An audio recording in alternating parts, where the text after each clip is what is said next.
Momento de hablar de esa breve pausa entre Estados Unidos e Irán que quedó prácticamente sepultada por una nueva ronda de ataques. A esta hora el petróleo acelera con fuerza, el Brent se mueve alrededor de los 88 y 90 dólares por barril, mientras el West Texas Intermediate recupera esa zona de los 83 dólares hacia arriba, con avances ambos aproximados de entre un 4 y un 6%, dependiendo del contrato, por supuesto, y del momento de la cotización. Ahora, la reacción llega después de que Irán lanzara misiles balísticos contra fuerzas estadounidenses en Jordania.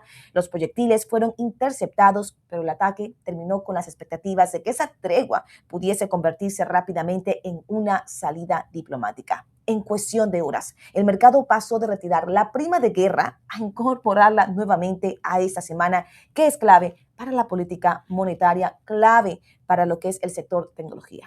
Mira, y aquí lo que estamos viendo, obviamente, ya se están disparando, pues el Brent en 91 dólares, el West Texas en 85, cada uno sumando el Brent 6,11%, el West Texas sumando 6,87% en este momento. Y la diferencia frente a anoche es muy importante. Mira, ya no estamos hablando únicamente de una reacción inicial en Asia. El petróleo continuó avanzando durante la mañana a medida que los inversionistas evalúan el riesgo sobre las bases estadounidenses, sobre la infraestructura saudita y las rutas comerciales en el Golfo Pérsico. Estados Unidos y Arabia Saudita respondieron con ataques contra instalaciones de grupos respaldados por Teherán en Irán, y la ofensiva se produjo después de una serie de ataques con drones con fuerzas, contra fuerzas estadounidenses y los objetivos sauditas. O sea, no es un ataque directo, sino son proxies que hay dentro de la región que actúan también como de manera independiente, pero pues en una forma, dicen, coordinada con Irán a Irak. La tregua no solamente terminó, el conflicto ahora vuelve a extenderse en varios frentes regionales y eso es lo que estamos viendo que está llevando y presionando nuevamente el precio del petróleo al alza.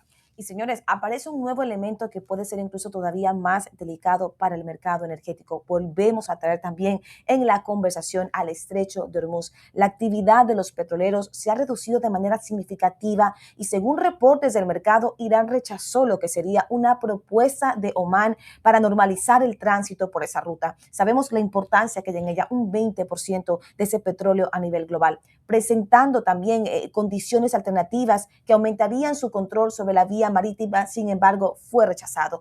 Eso transforma la historia. Ya no se trata solamente de misiles, de declaraciones políticas, se trata de la ruta por donde circula, pues parte crítica de las exportaciones mundiales de petróleo. Así que cabe recalcar que esa noticia es de geopolítica, una noticia que no solamente afecta a la política monetaria aquí en casa, a la economía, los precios al consumidor, afecta a nivel global. Mira, afecta a todo. Yo creo que afecta, nos afecta más de lo que nosotros podemos imaginar, porque el mercado, digamos, no necesita que el estrecho de Hormuz quede formalmente cerrado para reaccionar, y ya lo hemos visto durante todos estos meses, porque si se disminuye el tránsito, aumentan las primas de seguro, se retrasan los cargamentos o los capitanes evitan determinadas rutas y eso hace que el costo logístico suba inmediatamente porque es más largo el trayecto. Por eso el Brent volvió a acercarse a los 90 dólares, incluso sin una confirmación de que haya ni siquiera ningún daño severo en instalaciones petroleras. Aparte, la amenaza sobre el flujo físico del crudo está pesando mucho más que una simple declaración diplomática y por eso estamos viendo tanta presión en este momento. Y también continúa la alerta en el Mar Rojo y en el Bab el-Mandeb. Los ataques de grupos hutíes contra transporte marítimo y esa infraestructura saudita aumentan también ese riesgo de que las dos grandes rutas energéticas ya de la región, Hormuz y el Mar Rojo, enfrenten presión al mismo tiempo. Si esa amenaza se materializa ya, el impacto podría extenderse incluso mucho más allá de lo que sería ese precio diario del petróleo. Wow.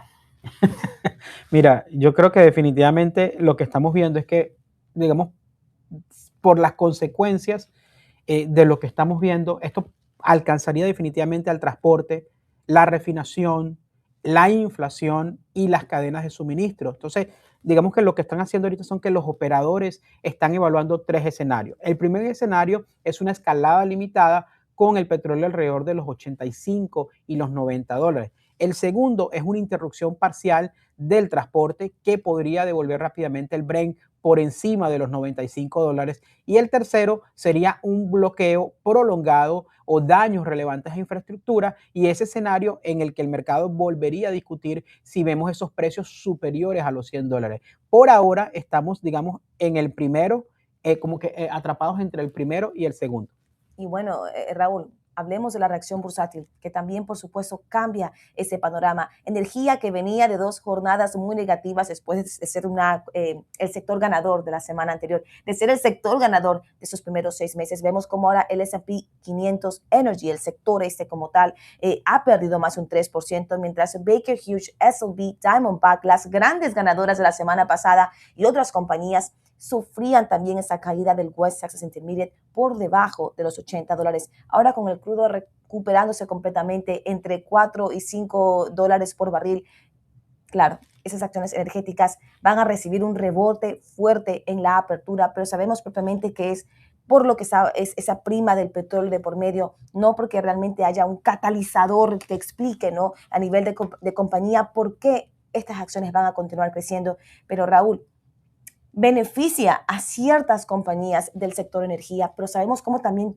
afecta a compañías importantes de los otros sectores, compañías que dependen de ese petróleo, compañías que dependen del transporte. Procter and Gamble. Procter and Gamble, por ejemplo. El shampoo. Compañías que ya se han visto presionadas en sus márgenes propiamente por el costo del petróleo en los últimos meses. Mira, totalmente. Lo que vimos, y es interesante que lo menciones, porque precisamente el sector que perdió el día de ayer, el que más perdió, mejor dicho, fue precisamente el sector de energía. Entonces, hay que ver, pues, todas esas empresas, por ejemplo, tú lo mencionabas, Baker perdió 3,52, pues SLB perdió alrededor de 3%, Diamondback perdió 2,81% en el cierre de ayer. Ahora, a 4 minutos de la apertura, hay que ver realmente cómo vamos a estar y si ese rebote va a ser automático, si esas empresas se van a mantener en negativo o si por el contrario, con este nuevo pues, aumento del petróleo, vuelven al sector positivo. Yo creo que especialmente lo que son las productoras independientes, como en el caso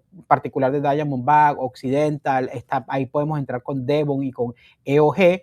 Yo creo que tienen un poco más de sensibilidad directa al precio realizado del petróleo, pero las grandes integradas, como es el caso de Exxon, de Chevron, también obviamente se benefician porque suelen mostrar movimientos más moderados por su exposición a lo que es el tema de la refinación, a todo lo que son los productos químicos y a la comercialización. En el caso de los servicios petroleros, como por ejemplo Baker Hughes, SLB, la misma Halliburton, pueden recuperar terreno si el mercado interpreta que la seguridad energética sostendrá la inversión en producción, si de repente todo lo que es gas natural licuado y en todos esos proyectos internacionales, pero yo creo que todavía no podríamos hablar de un cambio confirmado de tendencia porque primero necesitamos saber si el petróleo se va a mantener en estos niveles después de esta reacción inicial que estamos viendo en este momento. Y bueno, para el resto del mercado también el panorama es menos favorable. Como te decía, ese petróleo nuevamente cerca de los $90.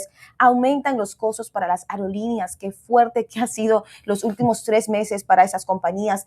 Todo lo que es transporte, fabricantes, consumidores, también puede, por supuesto, frenar la rotación hacia sectores que se habían beneficiado de esa caída del petróleo. Y todo eso ocurre pocas horas antes de esa decisión importante de la Reserva Federal, de esa pronunciación por parte de Kevin Warsh, en lo que podría esperarse ya las tasas para ese resto del 2026. Totalmente, digamos que pues no fue el momento indicado para que le llegara esta noticia a Kevin Warsh, pero yo creo que ese es el punto macroeconómico más importante de la jornada que vamos a ver por lo menos el día de hoy. El mercado espera que la Fed mantenga las tasas sin cambios, es lo que piensa la mayoría, pero el petróleo vuelve a complicar la discusión para la próxima de septiembre. Yo creo que una escalada sostenida podría elevar esas expectativas de inflación y obligar al Banco Central a conservar el tono más restrictivo durante un poco más de tiempo. También veamos si ese efecto de repente puede ser positivo para la energía y para el dólar,